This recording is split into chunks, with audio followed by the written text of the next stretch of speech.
Hi, this is Paul Roberts of Conscious Counseling 101. This video is going to be a video that could only come about by the fact that I'm fighting my way out of a paper bag.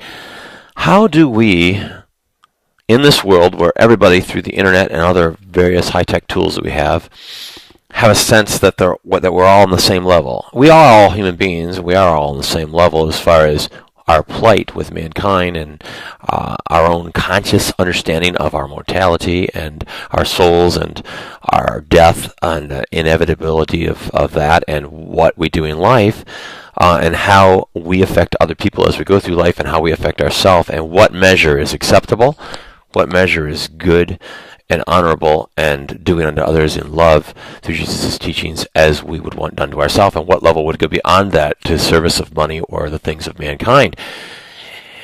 Well, we have two people that both say that they're followers of Jesus, and we have a discussion. Now, my wife and I are the same. We have that goal and that promise that we will follow Jesus' teachings to guide us to hone and sharpen and refine and purify one another. And through our adherence to that, we are able to do it. Through our deviance from that, we're not able to do it. Only that is done through Him and for Him will ever persevere. So when you're dealing with another person, you're not married to them. You don't know for sure that what they're saying is what they really are. And even if what they're saying is what they really are, you don't know what their perspective is on it. It's possible, I've said in many of my videos, that God could show the way to every single person that's ever existed since the dawn of time in a different perspective, custom, tailor-made for him. So in order to not judge, but to still speak to that person, it becomes difficult at times when you have a way that you want to reach out in love and guidance and wisdom through Jesus' message and teachings and directives that we should reach to other brothers. When you find a brother that is a self-proclaimed brother, a brother that you've known, then in order to do what is called upon you to rebuke and to talk to and to guide and help, the only thing that is given to you other than the highest commandment, which is doing unto others as you would have done to yourself through my teachings and through love, that Jesus gave that directive, that's the highest commandment. The only other one that I know of is to remove the plank from your eye before removing the speck from your brother's eye. Now, when you were of the chosen people who Jesus spoke to, you were already guaranteed that you're brothers within that realm. But after Jesus' work became done, we weren't of the chosen people. We have all people who claim access to Jesus can become called brothers. But one thing that can't be done anymore is you can't know that they're chosen. You can only know that they say that. Now, nobody knows man's heart but Jesus. We can only make assessments, even though some of us may want to judge and condemn a person. That would be wrong because we can't do that. We should know that we can't do that. We don't have the power to do that. And therefore, if we judge and do that, then we are judging against ourselves. So we don't want to be doing that. However, we do need to do the work of the Lord through Jesus, and that is our calling if we follow Jesus' teachings as a servant. So when you see a brother and you say, I see something in that brother that I'd like to reach out to, I'd like to talk to that brother about,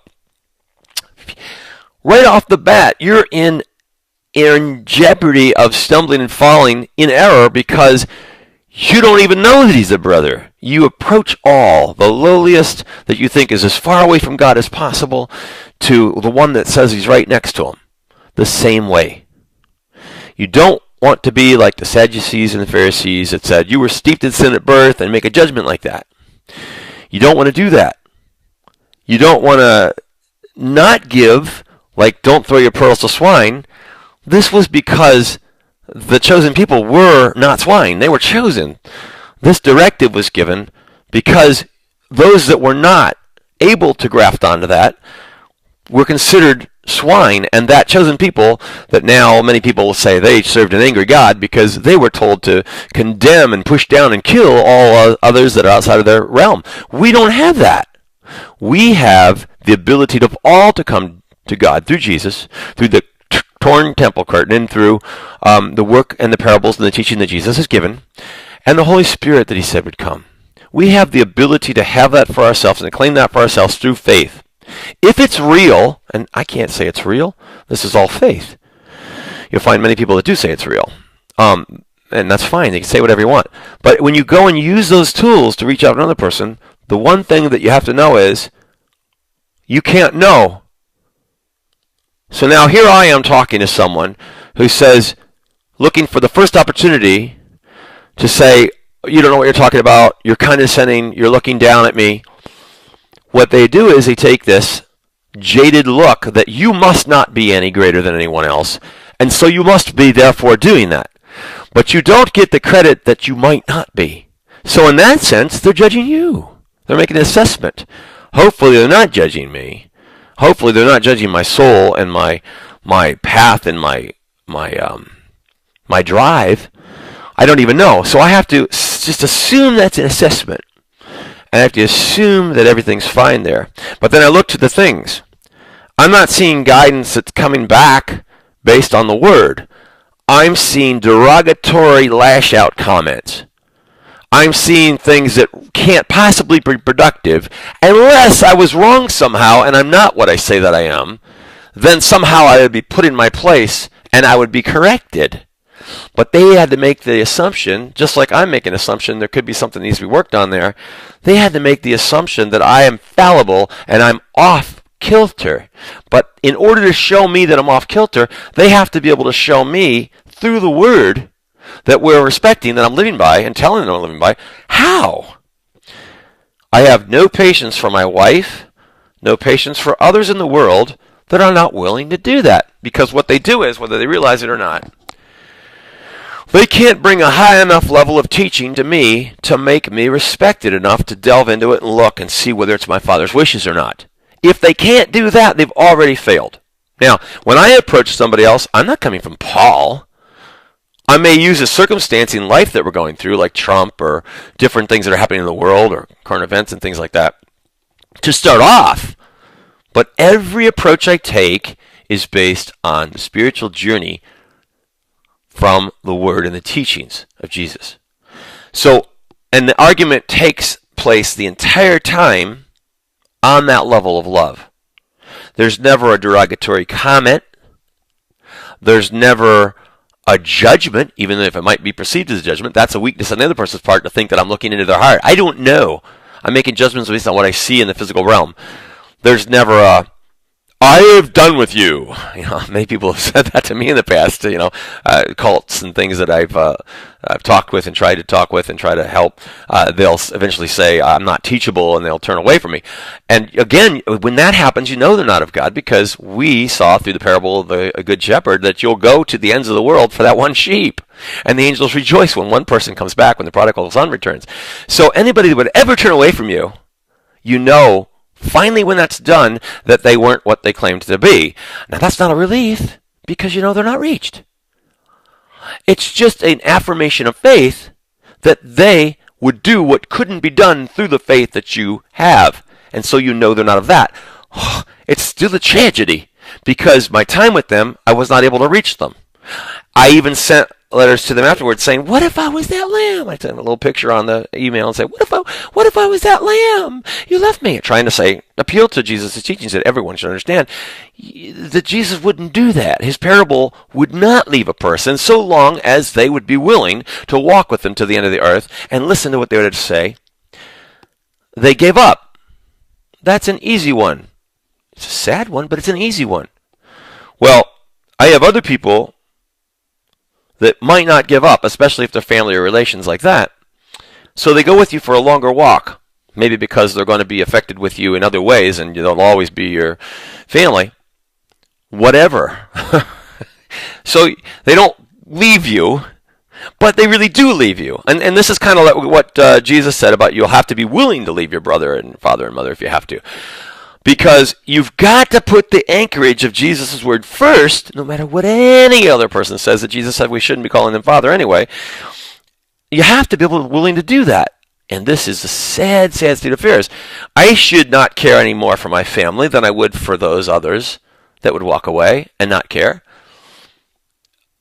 Your inclination is you would, because you have tender feelings, you have shared your life with them. But my desire to talk with them is no different than it would be for anyone else if they wanted to. They're not swine. They're worthy of pearls. The way I look at it is, when the Good Samaritan was on the ground and many people passed by him, it didn't matter what race or creed he was. It didn't matter whether he was a brother or not. It mattered that those people were willing to do something, or one person was. That's what mattered.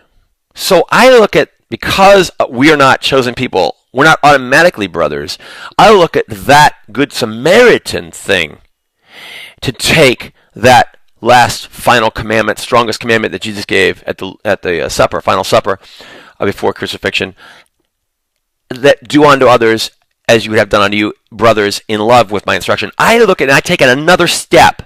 I say, not brother, because that's going to change after his crucifixion and the Holy Spirit comes. We're going to all have access when that curtain is torn, that temple curtain is torn. I look at that as, that means the Good Samaritan parable. I think that's a bump up. I take it and look at it as the Good Samaritan parable. No matter what race or creed or religion he is, no matter whether you're the chosen person or you're not, or whether he's the chosen person or not, you have mercy on that human being. That's the high level that you are. So if you're talking with your brother, your family, a stranger you've never met, somebody that you're having Bible study for a year, and they finally said, I'm not going to talk to you anymore because I can't convert you to my church, just thinking, whatever it is, if you carry the Holy Spirit within you and you carry Jesus' teachings with you, you cannot turn from that. You cannot give a derogatory comment. You cannot push that person down. Now, here's the question and what inspired this video. What if the other person won't respond because they think you're unworthy? This is the quandary that I face on the narrow road. Now, these other people that think that, they may also be on the narrow road. We might not recognize one another on that narrow road, but we should. We should reach towards that other person and say, you look a little different than me, but you're on the narrow road. I wouldn't have seen it your way, but you're on the narrow road. So while we're on the narrow road walking, if we can't develop the ability to say, oh, you're on the narrow road too, that's interesting. You saw that concept different than me, but you're still on the narrow road. I didn't think you could have seen that, but then, I didn't even get that, and I'm still on the narrow road. Phew, thank goodness. That's the way we're living on the narrow road. If we can't do that to those who are on the narrow road, brother, then how can we do it to anybody else that's less somehow? See what I'm saying? That's what I'm trying to do here. That's what I'm trying to do here. You don't perceive it. You don't realize it. Show me if I'm wrong in some way, then I'll respect it to the highest degree. I'll beg for forgiveness. I'll change my ways. I'll do whatever is necessary to see a higher vision of Jesus' teachings that I couldn't have found myself. If you're one of those other brothers on the higher road that goes to that narrow place and you are sharing something with me, well, you're going to want to give that to me scripturally. Why? Because you know I'm doing what you're doing. You know I'm going to try to reach any other lost sheep and bring them on that road that I possibly could. And if you are only derogatory and negative, how in the world can you give me more tools and share my tools with you and do more good on that service of that road? How in the world? And that's what I'm concerned about. That's what I'm concerned about. I'm not seeing the two-way sharing. I'm not seeing the two-way sharing. And if that makes you feel poorly, let me give you this example. We love and honor our Father, our very physical Father in this world. And we've seen His whole life. We've shared. We've gone to church. We've prayed. We've lived side by side. We've opened up our hearts and minds and our souls. One particular day, I was in the driveway, and I remember even before this, my brother said to me one time, "You think too much." I do. I went to art school, and you thought it would paint paintings and stuff. No. We analyzed it. And by the analyzation process, I applied that to all other areas of life, including my spiritual walk. And yes, I do think too much because I'm analyzing everything constantly all the time. As an artist, even though I'm not painting and putting a paint on the wall, everything I do is as art. My name is Artsy1 on the internet because I see, and I'm all about conscious light and understanding. And I would love to do conscious counseling on a regular basis, but I can't charge for it. I can't make that what my life is, because if I charged, I would be guilty of having not giving a possibility of that lamb, or that one that would come, a glass of water. And if I were to do that, I would, according to Jesus' teachings, be more worthy of having a better off having a large millstone tied around my neck and thrown into the ocean. So I can't make my life about anything like that I have to offer bring monetary value to myself, because I run that risk. So one of the reasons why I do conscious counseling for free, custom tailored to anybody that would ask or want guidance or coaching or spiritual help, is because of that. I got to give it. I've got to give it. I'm compelled to give it. My life purpose is to give it. This is important. Now, some of these things I'm saying, some of those around me would have heard before. Some of these things I'm saying might be for the first time ever heard or understood. My hope is that they're heard and understood once and for all, so we can move on and not have this difficulty on this narrow path that we have, walking beside one another, letting people fall. Did you ever see Schindler's List? Liam Neeson's a great actor, but one of the things he did, and I've never watched that movie again, as much as I care for it so much, one of the things he did is only in hindsight and retrospect did he see where he had failed and where he could have done better. And the last part of that movie was so gripping. He's such a good actor, and you can see that this is actually portraying a real person that would actually feel this way. All these little things, we're looking at the buttons on his shirt and saying, this could have bought one more soul. This could have done this. And you know it's true. Do we want our lives, in hindsight, to be like that? Where we could have done better, but we didn't? Because we're going to put that person in his place. We're going to walk with blinders on as we walk down this narrow road with this person. We're going to judge that person, think he's not even on the road. Do we want our life to be like that? No. So I call upon you to speak with me in that realm, to empower me as I wish to empower you. If I say something to you that you don't need or that I got wrong, you are to not judge. You are to be glad I tried. In the same way, I will be glad you tried. And if you show me something that's of the Word and of the Holy Spirit and of the practical sense and application of what we can do on that narrow road that leads to salvation, I'm going to listen to that full-heartedly. I'm not going to turn from it. I'm actually actively searching for that every day of my life in perpetual prayer. I am so welcoming to that. But what I'm seeing is a push down, a slap down. I don't know what it is, but God's way wouldn't be like that. Now you're saying that you're thinking that of me. If it's because I'm another individual unworthy of that and I'm doing it anyway, I can understand. You say, well, what could Paul say? I understand. I get that all the time from anybody I know. I totally understand. But if there's any other thing, you need to make me aware of it, because if I continue to go down this road with these limitations and cannot do what I need to do most effectively, then I'm guilty of something that I would have taken on if I could have found it, and you're guilty of being able to really truly give it in love and Jesus' understanding and Jesus' teachings and not giving it. So together, what have we done? Together, we've made a lesser thing out of ourselves, and because of that, the people going by are going to be missed. And if that's our true calling, we'll be judged for that. That's what I'm worried about being judged by. I'm not worried about whether you don't see me as Paul that you knew, or Paul that is now who he is and what his life's purpose is about. I'm not worried about that. God will sort that out. I'm not worried about that. I don't have any pride. I'm concerned about our objectives and our agendas. If you're a brother and you have those same objectives, it doesn't matter that you see things slightly differently. You should be able to relate to me and desire more than anything else to relate to me, because there's no higher calling. That's what I want to see. Please do it. And if you're already doing it and I'm not getting it, then in your effort to do it, show me how you're doing it and why I need to get it through love and Scripture. And I will embrace you harder than anybody else I can possibly find on this earth. Because that's God's messenger. That's what I need to be looking for. And that's what I am looking for. Give me the ability to see that that's what you are. And you won't have to argue with me. I'll just see it. If I don't see it, please walk to the ends of the earth for me and make sure I do, with love and scriptural support from whom we serve.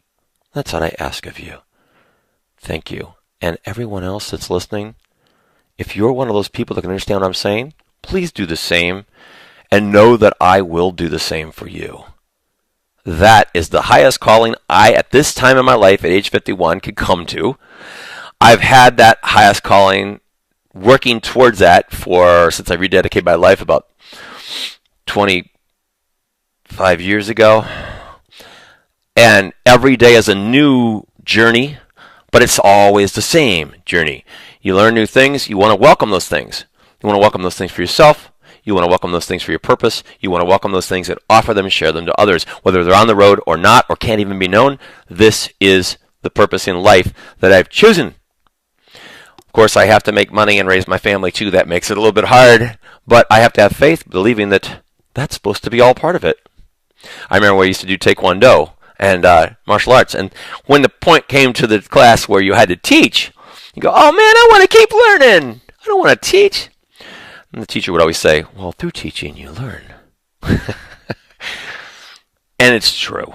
And through all things, good can come if you are looking and trying and desire to knock on the door and continue knocking and be in perpetual prayer as you go. All things. Jesus said in his teachings that he who has will have even more. He who has not will have even what he has taken away from him. What we should ultimately desire is to have where the real treasure is, so that we know that we are one of the ones that receive more. But if we look and think this is any way the treasure around us, oh man, we're already in trouble, because then we're going to be seeking to have, treasures here, and we're hoping that if we get raised by accolades of men, we get higher up. Jesus says to put your treasures away, not where moth and rust can corrode and destroy, or a man can break in and steal, but eternally, where no one can get to it. And through that, you'll be given more. And through the more, even if you were dead tomorrow, or you couldn't see the work that you do in your life, you will still have served. You will still have done an effect, but not you. He who you serve through you. And I don't believe in works-based election or salvation. Through the power of God, election could actually happen without predestination. The power of God is so large that what we do actually could make us elected. But I'm not. Why fuss with that? Why say the Earth was built in 10 days, or whether we had evolution or not? What do we have to? These things aren't They're not required. They're not required. Jesus didn't do that. I was telling my son on the way to school today, because we always, talk about the differences between the way people look at things. Whether you're farm-raised chickens or you're cow-raised, living in a beautiful field out here like we have, or if you're in these places in Dodge City across the United States where you're in this little pen in the dirt, all they do is chew grass. Are they aware that they're in a green surrounding and a nice surrounding, or are they aware that they're just having the feed before they're slaughtered? Who knows? Do we have to know that? We do have to care as stewards. We do. Maybe through government policy, we want to get people to make a little bit less profit and be kind to the stewardship of the animals as we're commanded to. But Max is going into zoology, and he's a conservationist, and he says, I can't use that.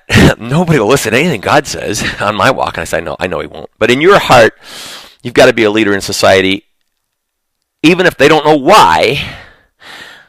And I gave him the parable of Jesus' teachings. Master, the farm workers, men in the fields, came to him and said, our enemy has sown weeds and seeds of weeds into our fields overnight in the darkness, and they're growing up. What should we do? Should we pull them up? And the master said, no, if you pull up those weeds right now, you will risk pulling up some of the delicate plants that we want to have for the harvest, for the food that we need in this physical realm. Let them grow up with those, and then harvest the good food, distribute it to those who need, and then the master or whoever is assigned will pull up those weeds and bundle them and throw them into the fire. I said to my son, you have to be willing to not see the results that you'd like to see within your lifetime, but still be a steward of the animals that God has had you calling for. And you have to be faithful that even if you look like you're failing, if your heart is pure and honorable and you follow the teachings of Jesus, which your mother and I agreed to share and guide you with if we were going to have children, that you'll give, when it's over, the ability of He that is greater than you to do the sorting out of the weeds and the good harvest. This is difficult, to walk this difficult world. And when we have someone in our lives that's close and it's a brother, we say, I don't want him to be a weed. If there's any chance he's going to be a weed, I will be there for him for the rest of my life.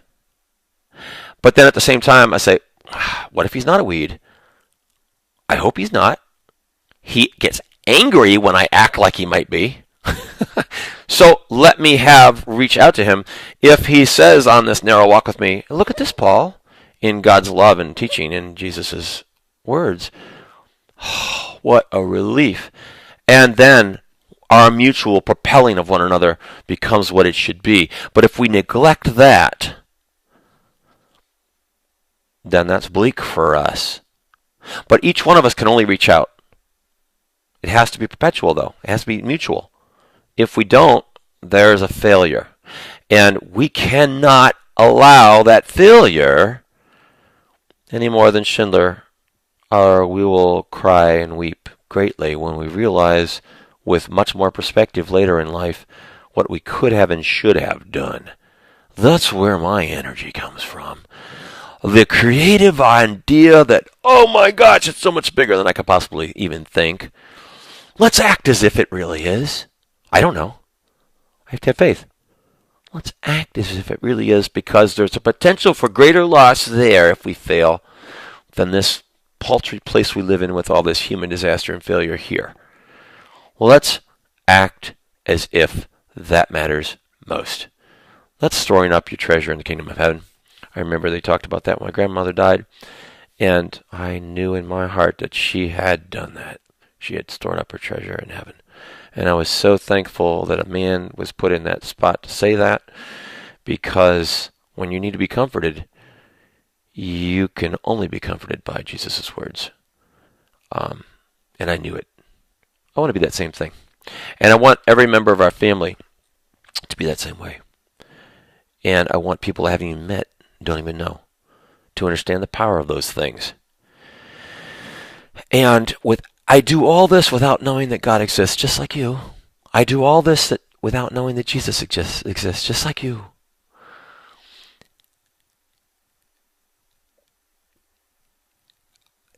That's hard. But I almost think knowing is pacification and denial and delusion. And maybe it's not for some. I've spoken. If you don't hear, no amount of words will let you hear. If you do hear, nothing I could say, infallibility, would ever deny you of what you know and see. So I pray that you do see and hear. And if you want to see and hear, knock. God will answer personally for you, but there's plenty of people in the world that can share your walk with you and help you as you go along. I'm one of those people. That's what my desire in life is to be. I ask that God allow me to do that and let all those that I interact with see that that's what I do and welcome it in their life, strengthen me while they're doing it. I have often said that this page that I have here is a page that's a two-way interactive thing, where I don't tell you something. You strengthen me. You guide me. We help others. That is the process. Help me with it. I pray that God will bless us all and all those that we will ever interact with and all those that are desiring to be blessed, as we are just mere tools. Peace. Conscious Counseling 101. Paul Roberts, That's what I have to offer from the Master has shown.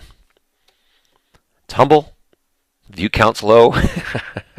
If you're looking for the light and that you believe the road's narrow, there could be a reason for the view count being low.